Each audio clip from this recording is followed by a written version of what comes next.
اور ان اچھا ایک وقفہ چل لینے جلدی سے جبران ناصر آپ کی جانب آؤں کہ آپ کراچی سے بھی ہیں، مجھے بتائیے اتنا اگر یہ سادہ معاملہ ہے تو ابھی تک آنکھ میں چولی کھیل کے اور اس لا انفورسنگ ایجنسی کو کنٹروورشل بنا کے کیا مقصد کیا ہے آپ کے نزدیک from an ordinary citizens point of view, what's going on سر؟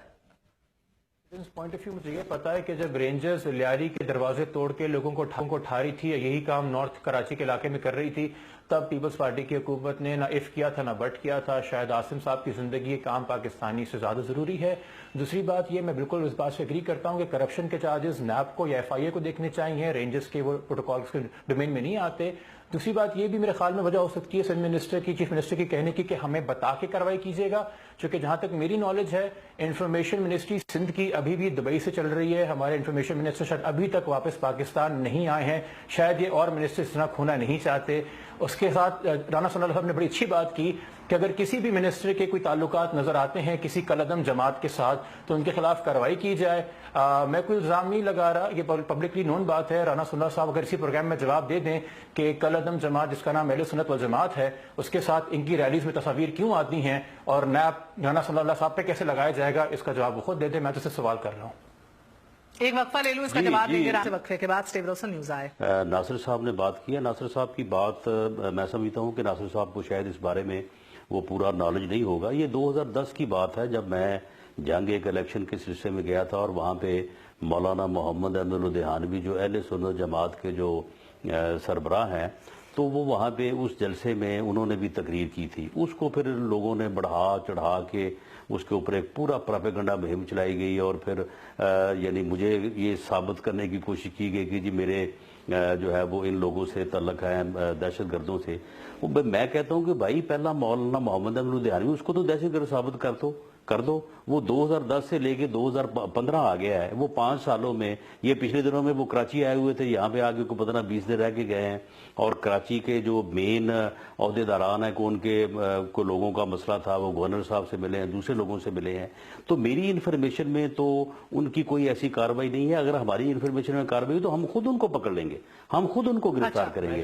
لیکن جتنی بھی مذہبی جماعتیں ہیں، مذہبی جماعتیں کوئی اہل سنت ہو، کوئی دیوبند ہو، کوئی اہل شیعہ ہو، ان لوگوں کے ساتھ میٹنگز کرنا، ان لوگوں کے ساتھ جو اب محرم ہے، عید اب میرا سوال ہے، اب بڑا اہم سوال ہے، یہ تو ہم نے کرنی ہوتی ہے. میں بھی اس پہ بڑا اہم سوال ہے. اب دیکھیں نا، میں نے جبران ناصر آپ کے پاس بھی آنے اور آپ کے پاس بھی آنے. سر مسئلہ یہ ہے کہ دیکھیں نا، یہ رانا صاحب کہہ رہے ہیں کہ وہ دہشت گرد ہے. مولانا لدھیانوی صاحب تو ثابت کریں. چودھری نثار صاحب نے کہا کہ اگر مولانا عبدالعزیز کے خلاف آپ کے پاس کچھ ہیں تو شواہد پیش کریں. کون کہتا ہے کہ ان کا کہنا ہے کون مولانا کے خلاف ثبوت دے گا پھر کارروائی ہوگی. جبران مجھے بتائیں کیسے ممکن ہے کہ اتنے لوگ کہتے ہیں کہ یہ ہٹ لسٹ پہ ہیں، یہ بینڈ ہیں، یہ غلط ہیں، مگر ہمارے عہدیدار کہتے ہیں کہ بھئی ثبوت کیا ہے؟ میرے خیال میں بہت بڑا گناہ کر دیا ہے نون لیگ کی حکومت نے کہ بغیر کسی ثبوت کے، بغیر کسی ایویڈنس کے اہل سنت والجماعت کا نام بینڈ لسٹ میں ڈال دیا. بلیغ الرحمان نے جا کے یہ لسٹ سینٹ میں جمع کرا دی، چودھری نثار نے نیشنل اسمبلی کے فلور پر ڈال دی. ان کو تو اپنی لاپرواہی کے لیے معافی مانگنی چاہیے اور مجھ سے پہلے جا کے احمد الجانی سے معافی مانگیں کہ بغیر کسی ایویڈنس ثبوت کے اس شریف انسان کو انہوں نے بینڈ آرگنائزیشن قرار دے دی. میں بھی معافی مانگتا ہوں جی کہ میں نے غلطی کر دی کہ ایک ایسا انسان جو کہ کالعدم جماعت کا سربراہ ہے، جس کے خلاف نون لیگ کی حکومت نے خود ایف آئی آر کی تھی اسی سال جب انہوں نے محاصرہ کیا تھا سپریم کورٹ کا، اور اس ایف آئی آر میں باقاعدہ اسٹیٹ نے خود لکھا ہے کہ یہ انسان فقہوں کے اوپر لڑوانے کی سازشیں کرتا رہا ہے اس ملک کے اندر. تو یہ پھر یا تو میں بیوقوف ہوں یا پاکستان کے 20 کروڑ عوام بیوقوف ہیں. مجھے نہیں پتا نہیں سر، پلیز مجھے بات مکمل کرنے دیں، مجھے بات مکمل کرنے دیں. یہ بینڈ کالعدم جماعتوں کی لسٹ آپ بناتے ہیں سر، کالعدم جماعتوں کی لسٹ آپ بناتے ہیں، ایف آئی آر آپ کٹواتے ہیں، لوگوں کو بین آپ کرواتے ہیں، قانون آپ بناتے ہیں، آپ اس کے بعد پھر کہتے ہیں ہمارے پاس کوئی ثبوت نہیں ہے. اور اس طرح سے اگر پکڑنے کی بات کریں گے تو پھر جس کو مرضی پکڑ لیں، پھر کو آپ کو پکڑے گا. میں شاؤٹنگ میچ نہیں چاہ رہا یہاں پہ، مجھے معذرت کے ساتھ آواز کے اوپر آواز بند کرنے کا شوق نہیں ہے. آرام سے بات مکمل کرنے دیں، مجھے آرام سے بات مکمل کرنے دیں، مجھے آرام سے بات مکمل کرنے دیں. آپ ایک سوشل ورکر سر بہت ذمہ داری سے بات کر رہا ہوں اسی کے ایویڈنس کی لائٹ میں جو آپ نے پیش کیا ہے اسمبلی کے فور میں، آپ کی پارٹی پیش کرتی رہی ہے، آپ کے وزراء پیش کرتے رہے ہیں. عبدالعزیز کے پاس ثبوت ہے تو آپ لائیں اس کو. اچھا مولانا عبدالعزیز کے بارے میں سن لیجئے، آرام سے یہ بات سن لیجئے. مہر تھوڑا وقت لے کے دیجیے اسے تاکہ میں بات کر سکوں. میں آواز کے پر آواز بلند کرنا میری عادت نہیں ہے. اس وقت سیف صاحب پہ موجود ہیں, وہ مجھ سے سینئر لائر ہیں. غلط بات کرنا آپ کی عادت ہے, بلند کرنا آپ کی عادت نہیں. میں ان سے بھی آپ اس پہ رائے لیجیے گا, ان سے بھی آپ یہاں پہ رائے لے لیجیے گا. مجھے آپ ایک بات بتائیے, اگر علاقہ مجسٹریٹ نے ایک انسان کو اشتہاری قرار دے دیا ہے, یعنی کہ پہلے علاقہ مجسٹریٹ نے پچھلے سال دسمبر میں نان اویلیبل وارنٹ جاری کیا, پھر اس سال نومبر کے اندر اشتہاری قرار دے دیا, یعنی کہ کورٹ کہہ رہا ہے کہ یہ بندہ ریزسٹ کر رہا ہے وارنٹ کی اپلیکیشن, یہ اشتہاری ہے, یعنی کہ جہاں ملے پکڑ لیا جائے. اس کے بعد مجھے آپ بات بتائیے, کیا Chaudhry Nisar being a minister of Pakistan, کیا انہوں نے سیپریشن آف پاور کا کانسیپٹ نہیں پڑھا؟ کیا ان کو نہیں پتا کہ جوڈیشری انڈیپینڈنٹ اور اٹونومس ہے اور ایگزیکٹو ونگ کا کوئی انسان اس کے اندر مداخلت نہیں کر سکتا؟ میں کیوں جا کے چودھری نثار کو ایویڈنس دوں گا؟ مجھے کورٹ میں جا کے ایویڈنس دوں گا. کون ہے چودھری نثار صاحب؟ علاقہ مجسٹریٹ کے اوپر کوئی جورسڈکشن نہیں انٹیریئر منسٹری کی, اس کی اپنی کورٹ ہے, وہ وہاں پہ مین جورسڈکشن کرے گا. How can he come and say کہ ہم ایویڈنس دیں؟ یہ تو کنٹیمپٹ آف کورٹ تک کی بات کر دیتے ہیں, جب یہ کہہ دیتے ہیں کہ جس بندے کے خلاف کوئی کیس نہیں, جس کو کورٹ کہہ رہا ہے کہ وہ اشتہاری ہیں, پھر آپ مجھے کہنے کہ میں آ کے ایویڈنس جمع کراتا رہوں بیٹھ کے. ہمارا اب یہ کام رہ گیا عام شہریوں کا کہ اپنی نوکریاں نہ کریں, ٹیکس نہ دیں, کوئی اور کام نہ کریں, سڑکوں پہ مظاہرے کرتے رہیں کہ ہمارے لیڈر ہیں لاپرواہ. کیا ہے جی جبران جی دیکھیں بڑی واضح سی بات ہے مہر کے. سر ایک سیکنڈ سیف صاحب بات کر لیں, ایک سے رانا صاحب, ایک سے رانا صاحب سن لیں میری بات سن لیں. ناصر صاحب, سر رانا سیف صاحب کو بھی اجازت دیجیے نا سر. یہ اپنے الفاظ کو بھی اور اپنے اتنا آپے سے باہر نہ ہوں یہ, اور اپنے الفاظ کو بھی تھوڑا جو ہے نا وہ طریقے سے ان کا چراؤ کر کے ادا کریں. کون ہوتا ہے وزیر؟ سر بڑے تمیز سے میں نے بات کی ہے, اگر میرا لہجہ آپ کو برا لگا, آپ کون ہوتے ہیں اس قسم کی گفتگو اکثر کرنے لوگوں کو والے؟ کڑوا لگتا ہے. اٹھ کے آگے پاکستان کے شہری ہیں, کوئی غیر پارلیمانی بات نہیں کی, نہ الفاظ یوز کیے, سو لیٹ اٹ گو. بات یہ ہے کہ آپ مجسٹریٹ کی اگر عدالت سے, رانا صاحب آپ مذاق پہ آ گئے ہیں, طنز پہ آ گئے ہیں, آپ سے ماشاءاللہ یہ امید نہیں تھی مجھے, میں جو ہے وہ جاری ہوئے ہیں ایز دہشت گرد, تو یہ بات کریں. یہ ایسے ہی جو کپڑوں سے باہر ہو رہے ہیں, آگ بگولا ہو رہے ہیں. جہاں پہ بھی کسی شخص کے خلاف ایف آئی آر درج ہو اور پھر اس ایف آئی آر کے نتیجے میں کانسیکوینس میں عدالت سے وارنٹ ایشو ہو جائیں, تو یہ ریاست کی حکومت کی ذمہ داری بنتی ہے کہ اس کو گرفتار کر کے اس عدالت میں پیش کرے. وہاں عدالت کی مرضی ہے اس کو ضمانت پہ رہا کرے یا جیل بھیجے, وہ پھر ایک الگ. آج میں نے سینٹ میں بھی اور دھامرا صاحب نے بھی اور کئی اور سینیٹرز نے یہ پوائنٹ چودھری صاحب کے سامنے اٹھایا, لیکن چودھری صاحب نے بالکل پوائنٹ بلینک انکار کرتے ہوئے کہا کہ اس کے خلاف کوئی چیز نہیں ہے. آپ سوال اٹھایا تھا نا, آپ دونوں نے سینٹ میں سوال اٹھایا تھا نا سر, دونوں سینیٹرز نے, کیا جواب ملا چودھری صاحب سے؟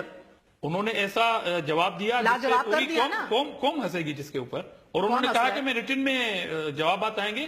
اس کے بعد پھر ایک کوسچن اٹھے گا کہ مولانا عزیز کے خلاف ایف آئی آر جو ہے وہ درج نہیں ہے, حالانکہ انہوں نے میڈیا میں آ کے کہا تھا کہ میں پاکستان کے موجودہ آئین کو نہیں مانتا, ڈینائی کیا تھا. انہوں نے اپنی شریعت نافذ کرنے کے لیے ٹاک شوز کیے تھے آج سے 1 سال پہلے, اور کون سے ثبوت مانگ رہے ہیں؟ سر ایشو کیا ہے آپ کے نزدیک؟ مجھے تو اونرشپ اور ریسپانسبلٹی کا ایشو لگتا ہے سر. آپ سیاستدان سے پوچھو وہ کہتے ہیں یہ, ادھر پوچھو تو کہتے ہیں ان کو کہہ دیا نا کرو, ان نے کرنا ہے. تو آپ کے نزدیک کیا ایشو ہے جبران جی؟ میرے نزدیک کیا ایشو ہے اس حوالے سے کہ کیوں اریسٹ نہیں کر رہے انہیں؟ یہ آپ نے شروع میں جو پروگرام میں کہا تھا کہ یہ جو پروگرام کے اندر یہ جو کہتے ہیں, آپ نے کہا تھا کہ جو اسٹریٹجک ایسٹس والی ہماری ڈیبیٹ ہے, لیکن چودھری نثار صاحب نے دبے لفظوں میں آج یہ بھی کہہ دیا کہ عبدالعزیز کو ہم نے آپ پہ مسلط نہیں کیا. مجھے نہیں پتا وہ گزشتہ حکومت پیپلز پارٹی کی بات کر رہے تھے یا وہ ملٹری کی بات کر رہے تھے, مگر اس بات میں بھی کوئی دو رائے نہیں ہے. یہ بتایا جائے نا کہ ان کو سرکاری سیکیورٹی اور واپس مسجد میں کون لایا, کیوں لایا, یہ بھی بتایا جائے. ان کارروائی کیوں نہیں, یہ جو بات سارا سال کا بگاڑ چند ماہ میں ختم نہیں ہو سکتا, ان کی بات درست ہے. اگر عبدالعزیز صاحب بائی دی وے اتنے ہی ہارملیس ہیں تو 5 ہفتے تک آپ نے ہر جمعے کو جی6 کے اعتراف میں, جس کے زیادہ دور بائی دی وے آپ کی پارلیمنٹ بھی نہیں ہے, آپ کیوں موبائل سروس بند کرتے رہے ہیں؟ اور اس سے زیادہ یہ میں بات کہنا چاہوں گا, ایئر اینڈ ہے, ہم ماشاءاللہ پورا سال گزار دیا ہم نے ریزرو کی تعریفیں کرتے اور بہت باتیں کرتے ہوئے, چیزیں کورٹ جاتی ہیں, کورٹ سے کوئٹ بھی جاتے ہیں. میرے خیال میں عبدالعزیز پاکستان کا 68 سال کی تاریخ میں واحد شہری ہے جس نے ایک آپریشن میں مقابلے کے دوران ہمارے 12 فوجی مارے, ملک کے اندر مارے, شہر بارڈر پہ نہیں مارے, دارالخلافہ مارے. اس کے باوجود he is not considered a threat to the nation of Pakistan. He roams around free high سڑکوں کے اوپر. بیکاز شو اب شو بالخصوص ان پہ تو نہیں ہے نا, وہ اپنا یعنی کہ ورنہ پھر پوری تیاری اس کے ساتھ ہوتی. اب میرا سوال آج کا یہ سر کہ مجھے بتائیے کہ ادھر با اختیار ہے کون؟ ایک آپریشن کا کپتان ہے تو وہ بے بس ہے, اختیارات اس کے ہاتھ میں نہیں نظر آ رہے. اگر آپ کی حکومتیں ہیں تو وہ بھی آپ کو کیا پیچھے آف دا ریکارڈ اشارے دیتی ہیں وہ بھی آپ جانتے ہیں. سو ادھر کیا اتھارٹی, اوور لیپنگ اتھارٹی کا مسئلہ ہے, کیا مسئلہ ہے, یا ایک اسپوائلڈ کنوکشنز کا مسئلہ ہے, کیا ہے؟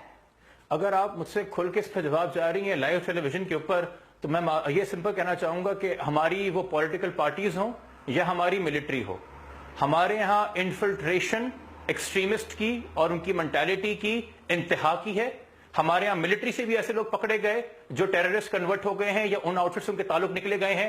ہمارے یہاں پولیٹیکل پارٹیز بھی ریکارڈ پہ ہیں جنہوں نے اتحاد کر کے کالعدم جماعتوں کے ساتھ الیکشن لڑے ہیں. ہمارے یہاں صرف اتھارٹی کی اوور لیپنگ کا مسئلہ نہیں ہے, ہمارے یہاں بیسک مسئلہ کنفیوژن کا ہے کہ ہم اپنے اثاثے سنبھالیں یا ہماری اپنی پرسنل ریلیجس انٹرپریٹیشن ہے کہ یہ جہاد یا نظریات جو ہے ہمارے, ہم ان کی طرف جائیں.